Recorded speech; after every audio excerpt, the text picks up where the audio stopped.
নমস্কার, রন্ধন স্পেশালে আপনাদের সবাইকে স্বাগত জানাই। তো গরম তো খুব ভালোই পড়েছে বন্ধুরা। তো গরমে আমি একটা ঠান্ডা ঠান্ডা পানীয় নিয়ে চলে এসেছি।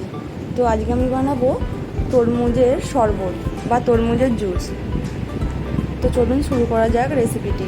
এখানে আমি একটা বড় সাইজের তরমুজ নিয়ে নিয়েছি। তরমুজটা প্রথমে আমি দু টুকরো করে নেব, তারপরে আস্তে আস্তে খোসাগুলো খুব ভালোভাবে আমি ছাড়িয়ে নেব। তো তরমুজের শরবত বানাতে গেলে খেয়াল রাখতে হবে তরমুজটা যেন লাল হয়, তবেই কিন্তু জুসটাও খুব ভালোভাবে হবে। তো এইভাবে ছোটো ছোটো করে আমি পিস করে নেব।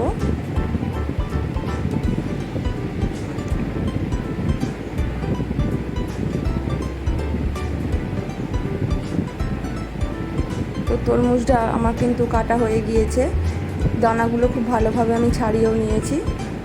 তারপর জুসারের মধ্যে আমি তরমুজের টুকরোগুলো দিয়ে জুস বানিয়ে নেব। তারপর ছাঁকনির সাহায্যে খুব ভালোভাবে আমি ছেঁকে নেব। তো এই তরমুজের জুসটা আপনারা বাড়িতে অবশ্যই বানিয়ে দেখবেন, খেতে কিন্তু খুবই ভালো। আর বাড়িতে কেউ অতিথি এলে তাদেরকেও বানিয়ে দিতে পারবেন ঝটপট। তো জুসটা কিন্তু খুব ভালোভাবে আমার ছাঁকা হয়ে গিয়েছে। তারপর এই তরমুজের রসের মধ্যে আমি 1.5 চামচ চিনির গুঁড়ো দিয়ে দেবো, অর্ধেকের কম একটু লেবুর রস দিয়ে দেবো, একটা লেবুর অর্ধেক।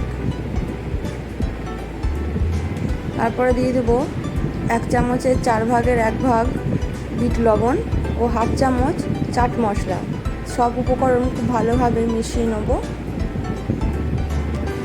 তো আমাদের এই তরমুজের শরবতটা কিন্তু একদম রেডি হয়ে গিয়েছে।